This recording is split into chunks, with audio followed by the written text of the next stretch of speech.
Hello friends, I'm sewing in my camper for a few days. We're on a little trip, and in my downtime I like to sew on my little compact brother machine, and I just have it here in my dining nook, and I just have a little stand here by my seat that I'm putting things on, and I thought I'd share this very simple but very traditional block with you. Very beginner friendly, and this is a churn dash. So let me show you how I put this together. First we have a 4.5 inch square that goes in the middle, 4.5 inches, and then we have 4.5 long by 2.5 wide color strips. This is the background. The butterfly is the background, and you just put one of these on each side of your square.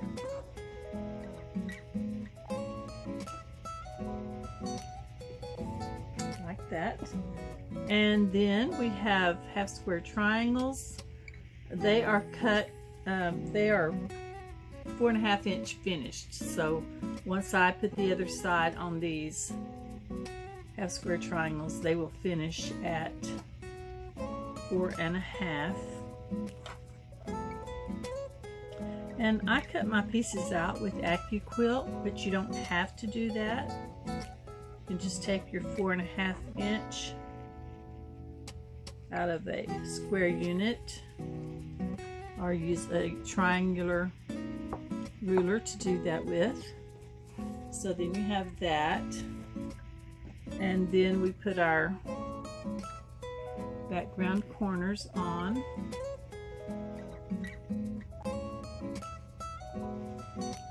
So that you can see, just kind of lay it up there.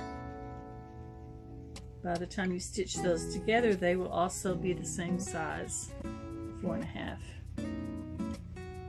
as the center is. And I've got that kind of laid over like it would be if it was sewn, and I have my 4.5 inch ruler. And now I have my other 2.5 inch by 4.5 inch rectangular pieces.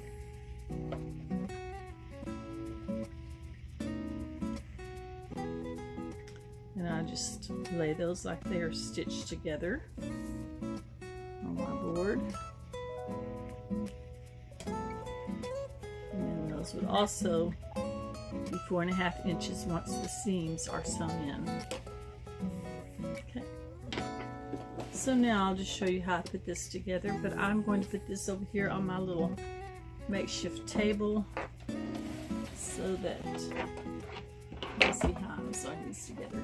Now, I've already done a bunch of these pieces and parts together, chain stitching these, and I'll lay those out on my board and then put them all together later. But I just wanted to kind of show you how these will go together one piece at a time. Alright, so I'm going to do the rectangular pieces first. And you just have to, I'll just chain stitch these.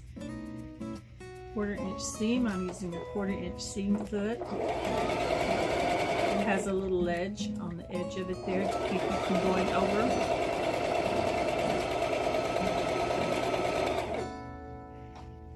And I'll just do all 4 of these.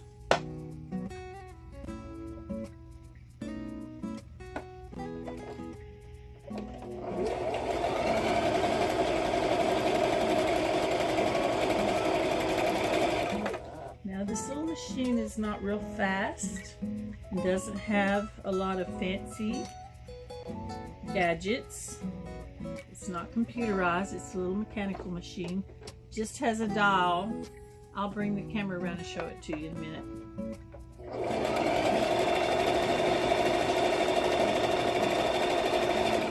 But it's plenty fast enough, and I've never had any trouble with it at all. I've had it now for a couple of years. I just leave it in my camper all the time.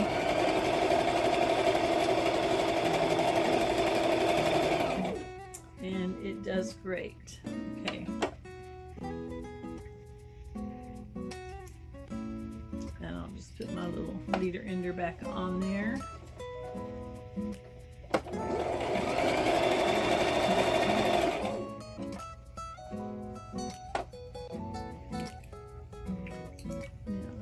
Quarter-inch seam. I'm going to turn it to where it is. I'm going to finger press it to the yellow, to the dark, not the background. And then when I'm all done with the block, well, then I will press the whole thing. In the meantime, this makes it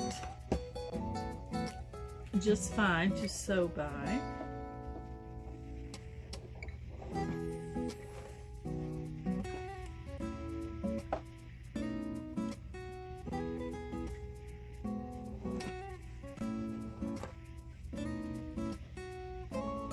As you can probably guess, I don't make big quilts when I'm in my camper sewing.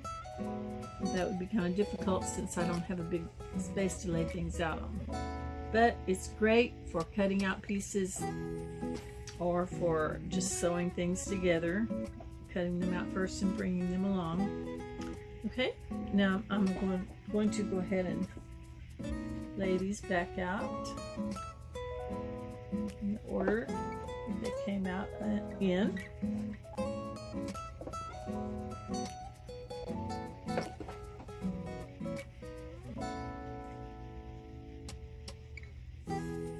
And then I'll do the half square triangles in the same manner. Just be careful not to stretch these because this part is bias. And it will stretch if you pull on it at all. Just want to guide it through.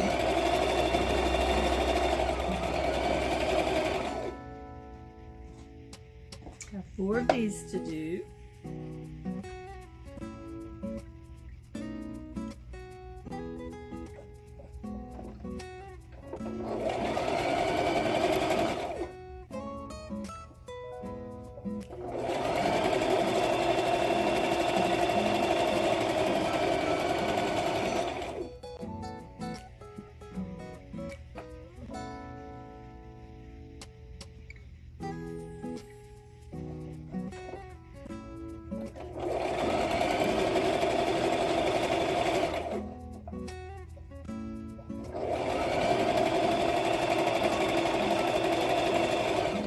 Usually pin unless I'm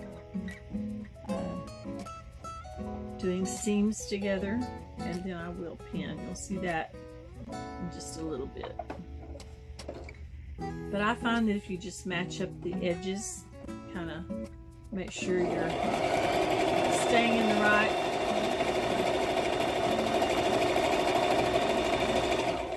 in line, that it'll be just fine.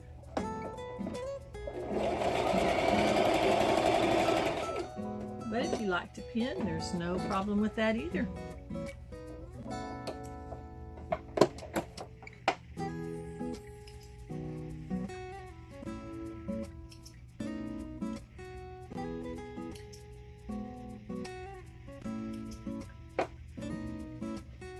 And again, we'll just finger press to the yellow.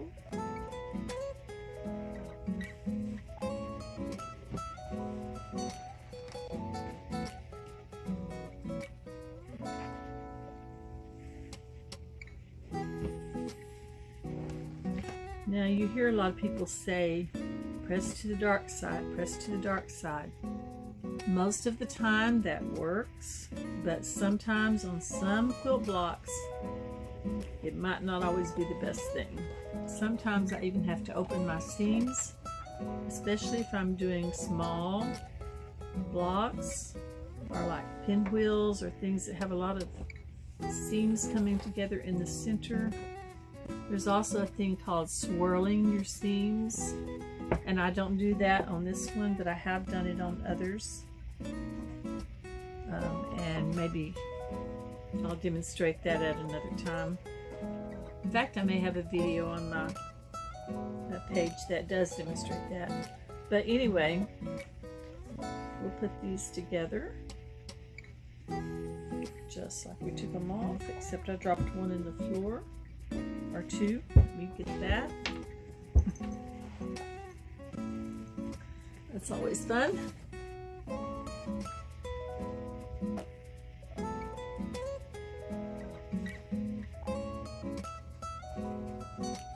Okay, you can see that it's all put together here. Whoops. Ready to stitch. So now I will just stitch it like a 9-patch. And what I will do is I will chain stitch these two, and these two, and I'll stitch all of those, and then I'll bring it back, and then I'll stitch the other ones on. So let's do that. Now if I have a seam that's going down, I like to place it where my machine will actually sew that seam in the downward position. I have two seams that are headed downward, or headed towards me. So just, you don't have to do that, but it just makes it easier.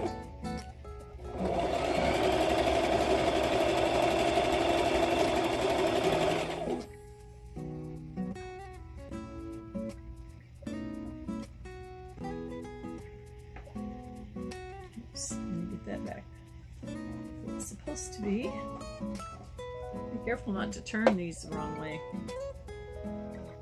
Ask me how I know. This is my center.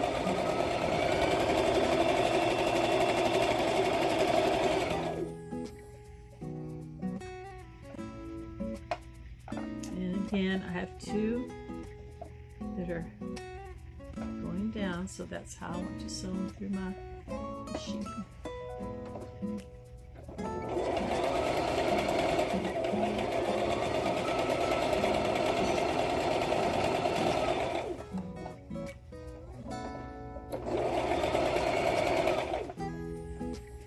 Now a lot of times I will have small squares or triangles that I'm sewing together in between these instead of just a little leader and ender, but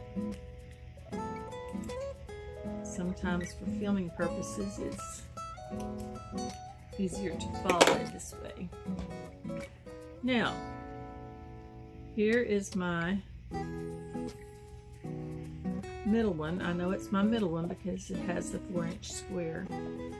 Alright, I'm going to press it towards the yellow, even though those two seams will be pressed toward each other. Let me do it the right way. In this occasion, it will work out just fine like that. Okay, lay that back down on my board. Turn this one this way.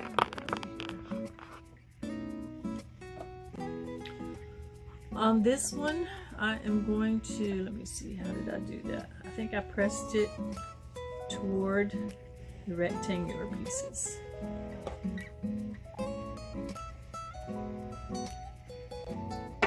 You could open that seam if you wanted to, but I just don't think, it's not that bulky, so I think it'll be fine.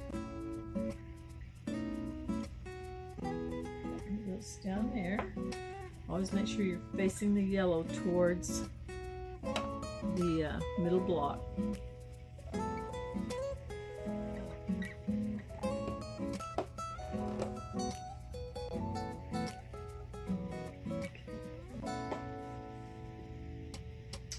Now all I have to do is sew this one,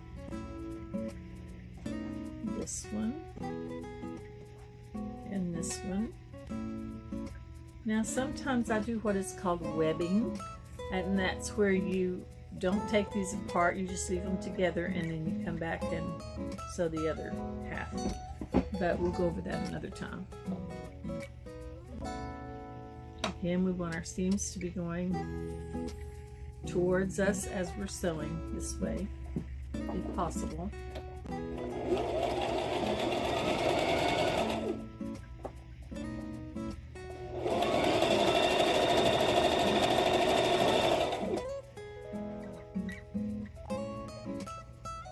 Here's the middle one.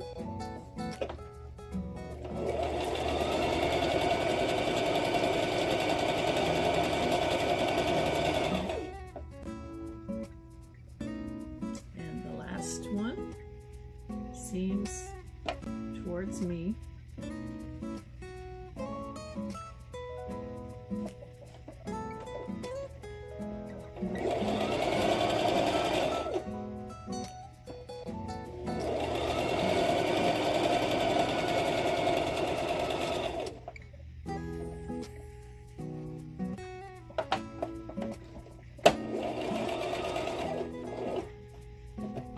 And the reason I use leaders and enders is because this little machine does not have an automatic cutter on it. And so sometimes if I don't do that, I'll pull my thread out and have to rethread my needle or something like that. And plus you have all those long threads everywhere. You're not careful. Again, I'm going to be pressing towards the yellow, not the background. Okay, this will go back over in the middle on the board. Let's see, again, I'm going to press towards the center, I believe is how I did that, towards the rectangles.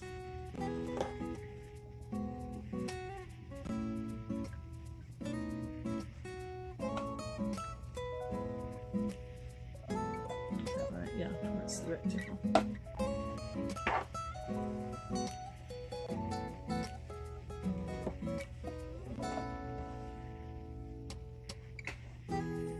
Okay. And now we're ready to sew this to this and then this to both of those.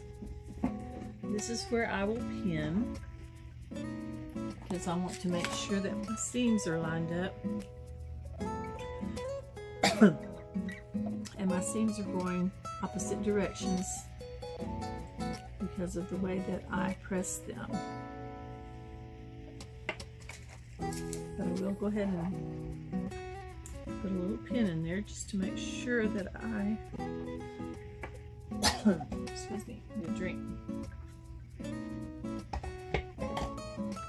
To make sure my seams are lined up.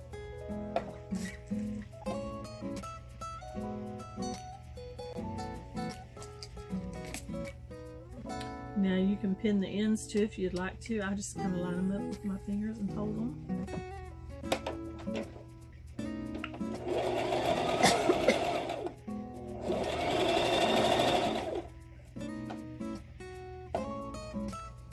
Take my pins out right before I get to that point. Some people sew over down. And I used to do that when I was a garment maker, but I chose to stop doing that. It's just as easy to stop and take them and pick them out. Take them out.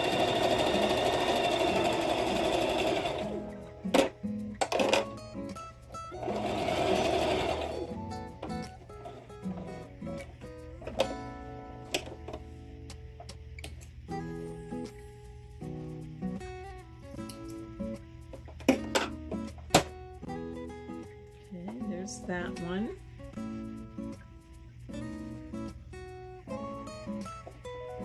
And then the other one.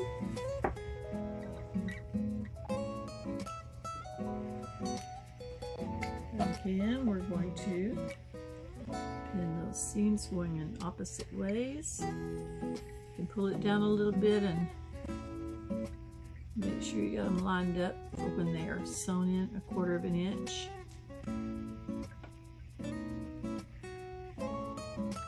Your pin in right in that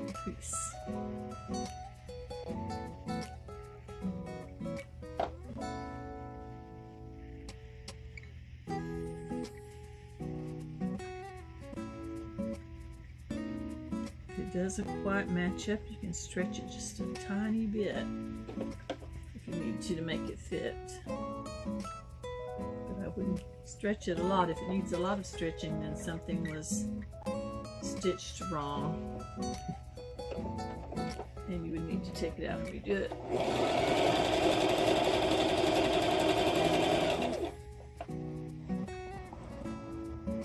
Put you back on the sewing machine.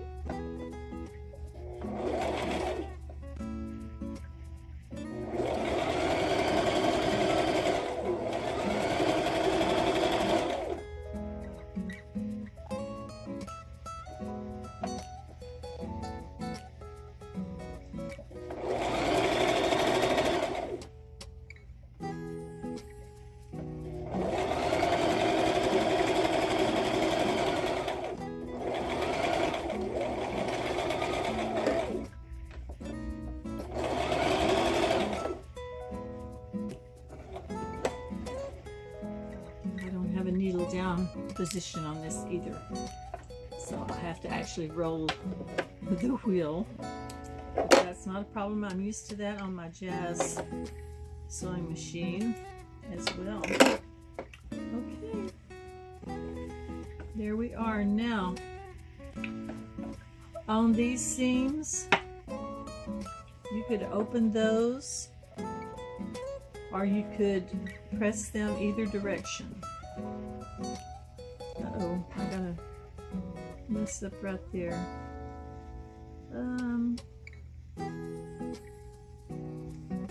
You know what? I think I'm just going to rip that little bit out. See what I mean?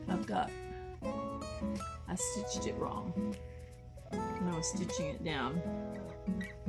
It won't take but a second to take that one little part out where the seam is and lay it over there. Okay. Because see, then it'll match the other side. I'll just go back in and I won't need a leader ender since I'm starting inside of the seam already.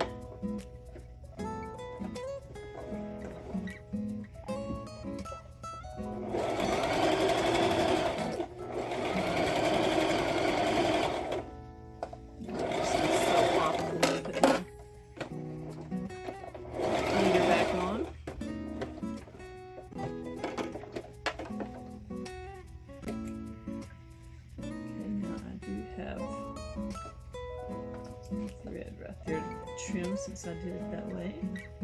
A trash can under my table so I can just toss them out. And there we have our block. And like I said, you can press these seams either way. Just make sure you can press them both this way or both this way, or you could open them up. I think I'm going to just choose to press them toward the outer. Let me see how that will look there. No, you know what? Because that gives me a pretty thick seam right there. Let's see what it would look like if I pressed it to the center. It might be best.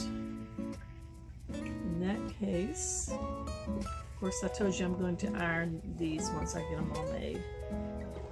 I have a little portable ironing board that I can set up over my kitchen sink. Remember, I'm in a camper. And plug it in right above. Of course, make sure there's no water around it. And these are going to press out very nicely. They should measure at 12.5 inches finished.